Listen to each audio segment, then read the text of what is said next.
Bonjour à tous. Alors c'est un peu particulier de faire ce genre de présentation en format numérique, mais on s'adapte. Le but ici, ça va être de vous présenter le gain qu'on a pu acquérir aujourd'hui grâce à la CFD et à la simulation en général dans l'industrie et de voir concrètement ce que la CFD nous apporte aujourd'hui. Donc très rapidement, je vais vous présenter le groupe Celeros. Le groupe Celeros et la marque Clyde Union, qui est donc notre marque de pompe. Nous sommes basés à Annecy. Donc on est un jeune groupe, le groupe Celeros Flow Technology. Il a été créé il y a seulement un an parce que c'était un rachat du groupe SPX Flow. Et il est constitué des marques Clyde Union Pumps, euh, pour donc la fabrication des pompes, Cops and Vulcan pour la fabrication des vannes, GDL Engineering pour les clapets et et Plenty pour la fabrication de systèmes de filtration. Et même donc si on est un jeune groupe, donc ça fait plus de 100 ans qu'on existe. En effet, euh, on a mentionné juste avant le nom de Guinard. Je pense que en France, c'est un nom qui est connu au niveau des pompes. Et donc nous, à l'origine, et donc le groupe est implanté tout autour du globe avec 30 sites de fabrication. Nous, à Annecy, on représente donc la Dynon Pumps. On est présent sur le marché du pétrole et du nucléaire. Et le site est spécialisé dans les pompes nucléaires de sûreté, les pompes API, des réseaux oil and gas. Et on participe à l'ensemble des processus de la vie de la pompe, donc de l'avant-vente, la conception, l'usinage, les essais et la prévente. Et tout se fait donc sur Annecy. Et on est doté de plusieurs certifications, ASME, N-Stamp, RCCM, etc. Ça nous permet donc d'être un des leaders dans les pompes nucléaires. Et au sein du groupe, du coup, outre notre reconnaissance comme site d'excellence du nucléaire, nous sommes aussi le centre de conception de l'ensemble des pompes de type BB1 du groupe. Les pompes BB1 sont utilisées principalement dans le monde du pétrole, et c'est cet aspect donc, qui va nous intéresser aujourd'hui. Euh, Donc à ce titre, nous avons mis en place un processus de conception optimisé qui nous permet la conception d'une nouvelle pompe en 5 semaines, donc de la page blanche à la fabrication des modèles de la pompe. Ce processus de conception englobe et utilise toutes les facettes industrielles de la simulation,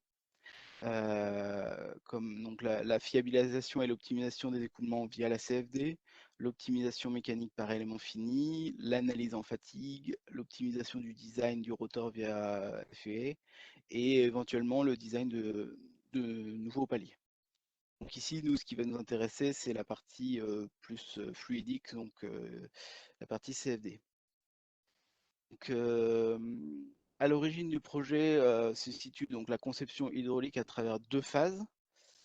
Tout d'abord, une analyse 1D qui va être basée sur la littérature, donc Gulich, Stepanov, etc., ainsi que sur l'immense base de données de nos pompes déjà fabriquées. Donc, vu qu'on est issu des pompes Guinard, on a du coup une base de données qui est assez considérable et qui a donc du coup déjà été essayée. Et donc cette analyse va nous permettre de figer les paramètres dimensionnels hydrauliques de la machine à partir du besoin client, donc le débit, la hauteur et la fréquence de rotation globalement. Euh, Suite à cette analyse 1D, du coup, on va procéder à une vérification de traçabilité des différents composants. Et après validation, les différents choix dimensionnels sont donc transmis au BE pour tracer la pompe. Et en parallèle de ça, on va vérifier le tracé préliminaire à l'aide d'un export au format RTZT pour diriger vers BladeGen. Et du coup, cet export va nous permettre donc de vérifier la qualité du tracé, l'évolution des angles, des sections, et aussi de préparer et d'exporter les fichiers TurboGrid pour nous permettre du coup un maillage rapide et fiable et robuste en exa. Ensuite, du coup, vient l'étude CFD à proprement dit, donc à l'aide de ANSYS CFX. Celle-ci sera plus ou moins poussée du coup en fonction des risques identifiés. Euh, et dans tous les cas, une étude de base sera effectuée de manière systématique avec un modèle complet, donc culotte d'aspiration, roue double yard, bac de fuite et volute de refoulement, pour valider le dimensionnement global. Et donc ce calcul sera un calcul quasi stationnaire, monophasique et de type Frozen-Rotor. Cette étude du coup va nous permettre de vérifier les performances de la pompe. En effet, la tolérance obtenue par ces résultats sont plutôt bons et nous permettent de nous rapprocher, en tout cas pour la zone de débit préférée, donc proche du BEP, de celle obtenue lors des essais. Le gros intérêt étant du coup de diminuer le nombre d'essais de mise au point. Un Rex qui peut être intéressant, qui peut être noté, c'est que systématiquement, donc on a observé un décalage de BEP euh, systématique de l'ordre de 5 à 10% entre la CFD et les essais. Ensuite vient une analyse de certaines zones pour éventuellement effectuer une optimisation si ça s'avère nécessaire. Donc on va étudier la répartition des débits dans les canaux, la vérification de l'adaptation des angles entrée et sortie de roue, les pertes de charge dans les différents éléments, les débits de fuite, etc. La CFD du coup va nous permettre d'avoir parfois un choix éclairé, euh, euh, comme ici, donc on peut voir donc une culotte d'aspiration où on avait la possibilité de positionner les anti-vortex de cette culotte de deux manières différentes. Et du coup, bah, la CFD nous a permis de faire un choix puisque une seule des deux configurations permet une bonne alimentation de la roue de la pompe. Et enfin, lors du dimensionnement de machines de grand diamètre, on a mis en place une routine Excel qui nous permet l'export de la pression en paroi vers donc Sistus pour vérifier l'état de contrainte dans la roue. Voilà. Enfin, donc pour approfondir l'étude, on peut passer sur des calculs transitoires. Soit lorsqu'on a détecté des problèmes en essai, soit pour affiner parce qu'on a un point particulier à valider. Euh, dans le cas qui nous intéresse ici, là, qu'on peut visualiser, c'est suite à l'apparition d'érosion de cavitation sur les becs de volute, on a voulu comprendre les phénomènes en jeu. Et donc, par exemple, ici, on peut visualiser qu'à cause d'une désadaptation de l'angle en sortie de roue et de l'angle de volute, nous avons donc localement une forte baisse de pression. Et du coup, ça peut engendrer, lorsqu'on a une dépression d'aspiration relativement faible, de la cavitation. Pour tout ce qui est donc les calculs transitoires mis en place peuvent aussi permettre d'aller explorer des plages de fonctionnement plus éloignées du BEP. Par exemple, ici, ça nous permet d'explorer une plage de débit allant de 12,5% à 135% du BEP. et aussi d'étudier certains comportements comme la poussée axiale, radiale en fonction du débit et du coup même de tracer l'orbital de la pompe à un débit donné. Enfin, l'analyse de notre pompe peut se diriger vers une analyse diphasique et ainsi permettre d'affiner l'estimation du NPSH requis de la pompe pour éventuellement anticiper certaines retouches avant les essais. Ce type d'analyse, même si elle apporte de bons résultats macroscopiques, comme la géométrie des poches cavitantes, le NPSH requis 3% proche de la réalité, ça reste tout de même lourd à mettre en place et surtout incertain dans la réalisation par des problèmes de convergence ou autres qui empêchent d'aboutir ou qui font que le calcul peut être long à mettre en place.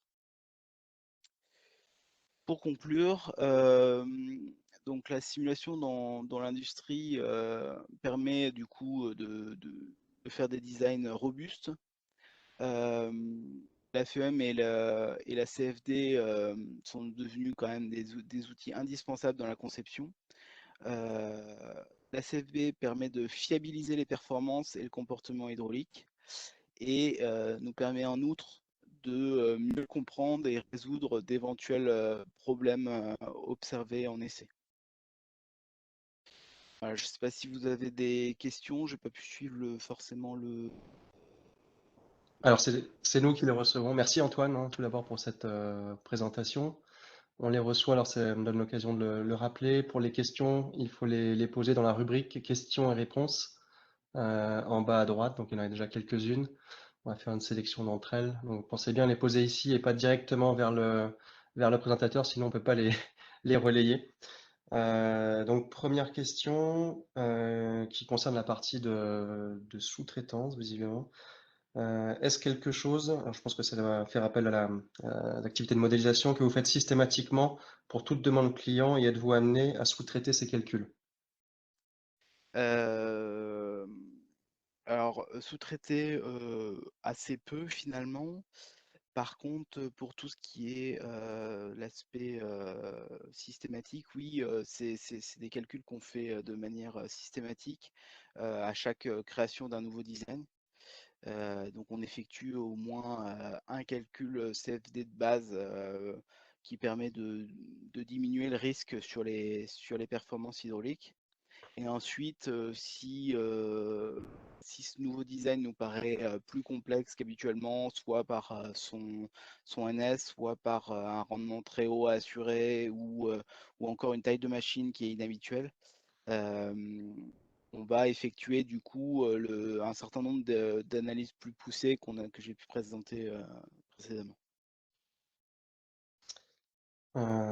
Question suivante. Alors ça fait référence à ce que vous disiez juste en fin de présentation. Est-ce que la CFD vous a permis de réduire le nombre d'essais? Et du coup, Oui. moi je rajoute si oui, combien? Alors, euh, oui, clairement. Donc c'est ce qui nous permet aujourd'hui de justifier la conservation de l'activité de CFD chez nous, c'est que clairement, ça nous a permis de diminuer le nombre d'essais.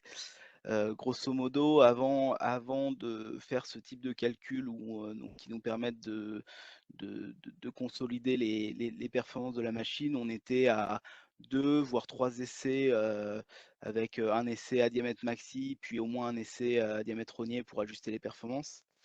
Maintenant, ça nous permet directement d'affiner le rognage par CFD et donc de ne faire plus qu'un essai à diamètre approchant, quitte après à faire un rognage API sans retest de la machine.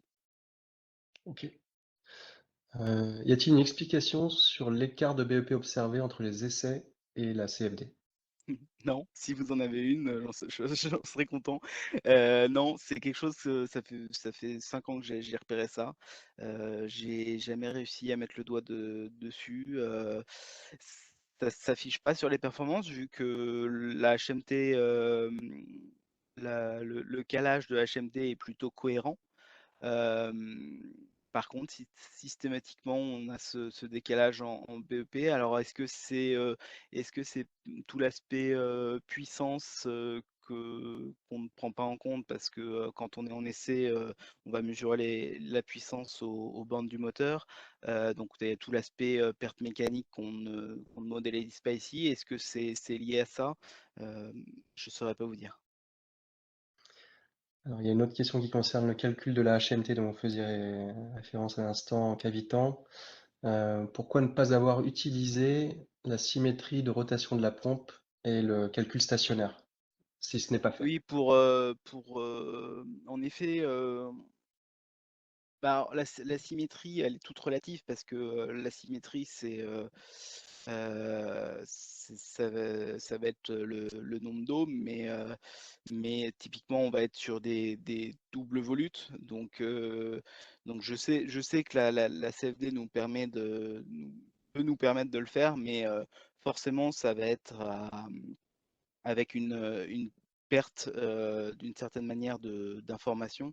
Donc c'est vrai que jusque-là, on a toujours préféré des modèles complets, euh, même si parfois ça nous permet de raffiner ou de modéliser plus d'étages. Mais c'est vrai qu'on a toujours préféré un modèle complet à, à, à une symétrie partielle. Ok. Après, c'est plus une habitude qui a été prise. Je pense que c'est une habitude aussi qui a été prise liée au contexte dans lequel j'ai commencé la CFD. Et après, c'est forcément un peu plus compliqué par la suite de suivre les évolutions de la CFD et puis de prendre en marche certaines évolutions qui nous permettraient maintenant. Ok, alors il y a beaucoup de questions, on va pas pouvoir toutes les sélectionner, mais je vous les renverrai derrière, Hmm. Antoine. Très bien. Quels sont les types de simulations CFD qui ont été faites? Donc RANS ou RANS, DES, LES, et les modèles de couche limite, euh, modélisés ou calculés. Euh, alors, les types de simulations,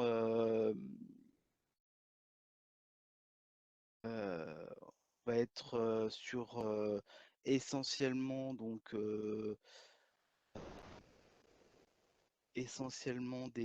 simulations de type Frozen Rotor avec une position donnée de pompe. Après, dans le cadre de certains calculs transitoires, du coup, on est amené du coup à utiliser d'autres modèles, mais c'est vraiment au cas par cas. Et ça va être les modèles entre guillemets standards de CFX. Pour ce qui est des couches limites, euh, on est sur des couches limites classiques où on va viser un Y+ aux alentours de 100 moyennés sur toute la surface pour obtenir quelque chose de correct en termes de convergence. Ok. Question côté 4FEM, du coup, vous avez mentionné tout à l'heure des couplages avec Sistus. Oui, tout à fait. Est-ce que vous avez pour projet d'évaluer justement les couplages, c'est un des points forts de la technologie ANSYS, hein, les couplages fluide structure avec ANSYS Mechanical? C'est certainement des choses qui vont évoluer en effet dans le futur. Historiquement, on a toujours été proche de Sistus parce que l'activité de calcul a débuté avec Sistus et parce que juste un point de vue pécunier, les licences Sistus étaient acquises dès le départ. Après, clairement, la proposition que peut avoir ANSYS vis-à-vis du calcul mécanique, c'est quelque chose, enfin, et surtout sa force de mise en œuvre, c'est quelque chose qui reste dans un coin de notre tête et qui devrait être développé dans les 3 à 5 prochaines années, je pense. Ok. Ben, on est à votre disposition pour creuser ces sujets méthodologiques. Merci beaucoup. Merci beaucoup Antoine pour cette présentation et la disponibilité pour les questions-réponses. On va vous transmettre la suite des questions qui n'ont pas pu être relayées sur cette courte session questions-réponses. Et puis bonne continuation et puis bon visionnage pour la suite de la conférence.